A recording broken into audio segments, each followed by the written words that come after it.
ओं नमो भगवते वासुदेवाय। श्रीमद्भागवत सप्तम स्कंध द्वादश अध्यायः। नारद उवाच शृण हे धर्मरनन्दन वनस्थ ब्रह्मचारी धर्म गृहस्थ भिक्षु धर्म जेते एबे कहिवा तो अग्रते गुरु भुवने ब्रह्मचारी बसिब दृढ़ व्रत करी स्वभावे तप क्लेश जुते निरते थिब गुरु हिते सुहृद सुदृढ़ लक्षणे आज्ञा बहिब दासपणे गुरु अनल सुरोत्तम त्रिसंध्या करीब प्रमाण उभय संध्यारे मौन जपिब ब्रह्म सनातन वेद पढ़िब निरंतरे गुरु वचन धरि शिरे निकटे थिब शुद्ध चिते चरणे नमीबे निहस्ते मेखला चर्म कौपिन दंडक मंडलुधारण यज्ञोपवीत दर्भ पाणी जेवा कल्पित अन्न आणी विप्रभुवनु मागी भिक्षा दृढ़े रखिब गुरु दीक्षा पंचभुवनु जा पाइब गुरु समीपे समर्पिब जे धर्म ब्रह्मचारी दीक्षा गुरु वचने करी भिक्षा गुरु आज्ञारे ता भुंजीब नोहिले उपवासे थिब सुशांत मने बंची दिन करीब उश्वास भोजन गुरुंक कार्ये दक्षपणे श्रद्धा करीब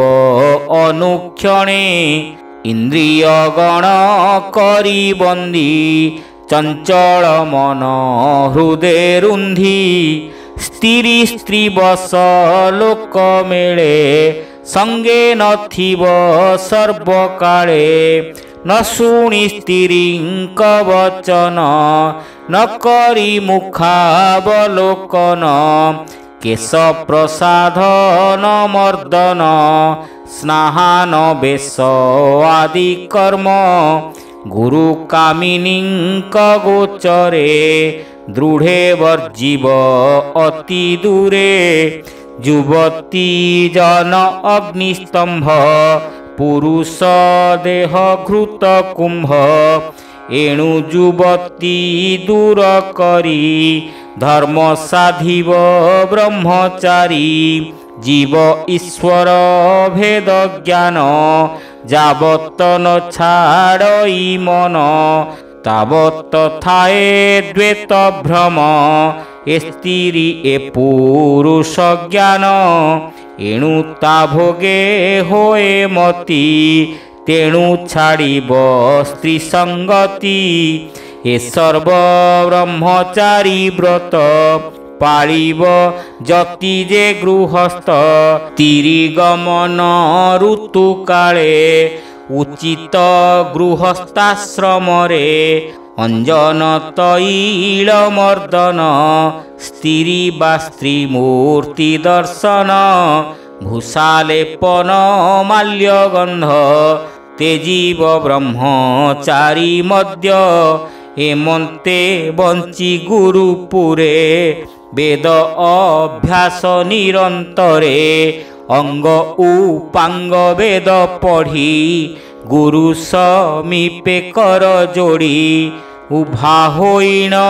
गुरु आगे आज्ञा मागिब अनुरागे गुरु वचन शिरे धरी तेबे बंचिब गृह करी অথবা বনস্তে পশিব সন্ন্যাস মতে বা বঞ্চিব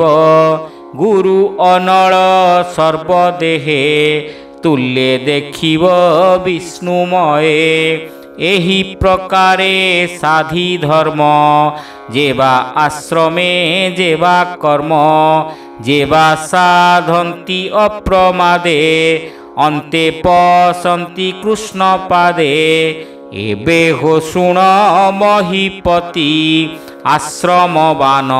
ପ୍ରସ୍ତଗତି ବନସ୍ତେ ଧର୍ମ ସାଧି ସୁଖେ ଅନ୍ତେ ମିଳନ୍ତି ମୁନି ଲୋକେ ଭକ୍ଷଣ ଫଳ ମୂଳ ଶାକ ଅଗ୍ନିରେ ନ କରିବ ପାକ ନବୀନ ଫଳ ମୂଳ ଲାଭେ ପୁରୁଣା ତେଜୀବ ସ୍ୱଭାବେ ବନ ସମ୍ଭବ ବସ୍ତୁ ଘେନି କାଳେ ପୂଜିବ ଇଷ୍ଟ ଅଗ୍ନି ଅଗ୍ନିରକ୍ଷଣ ଅର୍ଥେ ଘର ଅଥବା ପର୍ବତ କନ୍ଦର କେଶଲୋମାଦି ନଖ ଶ୍ମଶ୍ରୁ ଜଟିଳ କଷା ବସ୍ତ୍ର ପାଂଶୁ ଦଣ୍ଡକ ମଣ୍ଡଳୁ ଅଜିନ ବୃକ୍ଷ ବକଳ ପରିଧାନ ତ୍ରିସନ୍ଧ୍ୟା କରିବ ସ୍ନାହାନ ବାଲୁକା ମଣ୍ଡଳେ ଶୟନ ଏମନ୍ତେ ଦ୍ୱାଦଶ ବତ୍ସର ବନେ ବଞ୍ଚିବ ବ୍ରତଧର ଅଷ୍ଟବରଷ କିବା ଅର୍ଦ୍ଧେ ଧର୍ମ ସାଧିବ ଅପ୍ରମାଦେ ବେନି ବରଷ କିବା ଏକ ବଞ୍ଚିବ ଏ ବିଧି ବିବେକ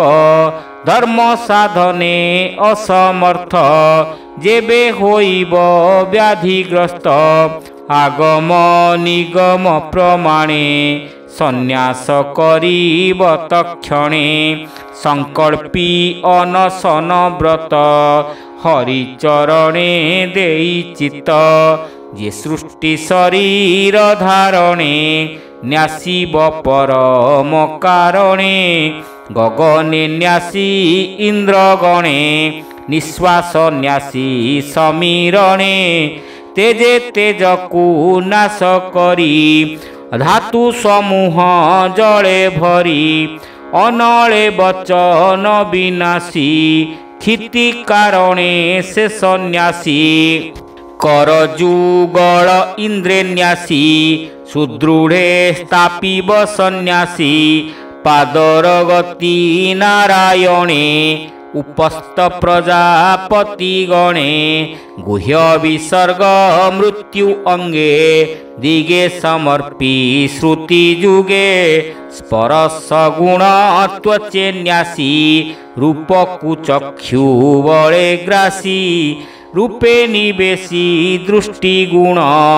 ଜିହ୍ୱାକୁ ରସେ ଗନ୍ଧେ ଘ୍ରାଣ ମାନକୁ ଚନ୍ଦ୍ରରେ ସଂହରି ବୋଧକୁ ବୁଦ୍ଧି ମଧ୍ୟେ ଭରି ଅଶେଷ କର୍ମ ରୁଦ୍ର ଦେହେ କ୍ରିୟାକୁ କର୍ତ୍ତବ୍ୟ ସମୂହେ ଚିତ୍ତକୁ ସତ୍ୱ ଗୁଣେ ଭରି ଗୁଣେ ବିକାରକୁ ସଂହରି କ୍ଷିତିକି ନ୍ୟାସ କରି ଜଳେ ଜଳକୁ ବିନାଶୀ ଅନଳେ ଅନଳ ବିନାଶୀ ଅନିଳେ ପବନ ଗଗନ ମଣ୍ଡଳେ ଗଗନ ଅହଙ୍କାରେ ଭରି ଅବ୍ୟକ୍ତେ ସମୂହ ସଂହାରି ମହତ ତତ୍ତ୍ୱେ ଅହଙ୍କାର ମହତ ପ୍ରକୃତି ଗୋଚର ସେ ଗୁଣମୟ ସର୍ବବ୍ୟାପୀ କ୍ଷର ଅକ୍ଷର ବେନିରୂପୀ ଚିନ୍ମାତ୍ର ଅକ୍ଷର ବିଶେଷ ଜୀବ ପରମ ପରଂହଂସ ତହିଁ ପ୍ରବେଶ ଧ୍ୟାନମୟେ କାଷ୍ଟ ଦହନେ ଅଗ୍ନିପ୍ରାୟେ ହେମନ୍ତ ସୃଷ୍ଟି କି ସଂହରି ବିଷ୍ଣୁ ମାୟାରୁ ଜାନ୍ତି ତରି ସୁଜନେ ବୋଲ ହରି ହରି ଭବସାଗରୁ ହେବ ପାରି ଏମନ୍ତେ ତରେ ବାନପ୍ରସ୍ଥ कहई जगन्नाथ दास भावे ए मन्ते तरे बान प्रस्त भावे कहई जगन्नाथ दास। हरि हरि बोल। इति श्रीमद्भागवते महापुराणे पारमहंस्यां संहितायां सप्तमस्कन्धे युधिष्ठिर नारद संवादे सदाचार निर्णयो नाम 12 अध्यायः।